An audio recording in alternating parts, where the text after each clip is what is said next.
আসসালামু আলাইকুম প্রিয় বন্ধুরা, বড় ভাইকে সাথে নিয়ে যদুপাড়ার উদ্দেশ্যে রওনা হয়েছি। তো ইতিমধ্যে আমরা যে ব্রিজটি অতিক্রম করতেছি এটি শহীদ গোলাম কিবরিয়া সেতু কুমারখালী। এই ব্রিজটি নির্মাণের পর থেকে নদীর এপার এবং ওই পারের মানুষের যাতায়াতের ব্যবস্থা খুবই উন্নত হয়েছে। এক সময় ব্রিজ ছিল না, তারা নদী পথ ব্যবহার করে অনেক কষ্ট করে এপারের মানুষ ওপারে আসতো। তাদের এই কষ্টের সমাপ্তি ঘটে এই ব্রিজটি নির্মাণের পর থেকে।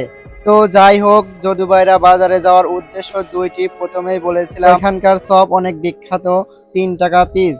তো যাদের বাড়ি যদুবাইরা বাজারের আশেপাশে এবং কুমারখালী থানার মধ্যে, তারা চাইলে অবশ্যই ট্রাই করতে পারেন। তো আমরা বেশি কথা না বলে সোজা চলে যাব যদুবাইরা বাজারের উপর। এখানে আবার কিছু মানুষ ঝালমুড়ি খাচ্ছে, তো আমাদের বড় ভাই বলতেছিল আমাদের যদি ডাক দিত তাইলে অবশ্যই খেতাম। তো আমরা যদুবাইরা বাজারে চলে এসেছি এবং আমাদের ম্যানেজারের যে কাজটি ছিল সে করে নিল।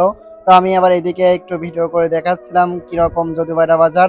তো যাই হোক, আমরা একবারে চলে যাব ওই চাচার চপের দোকানে। আমরা চপের দোকানে চলে এসেছি, তো আপনাদেরকে দেখানোর চেষ্টা করতেছি চাচা কিভাবে চপ বানায় এবং মানুষের মাঝে বিলি করে।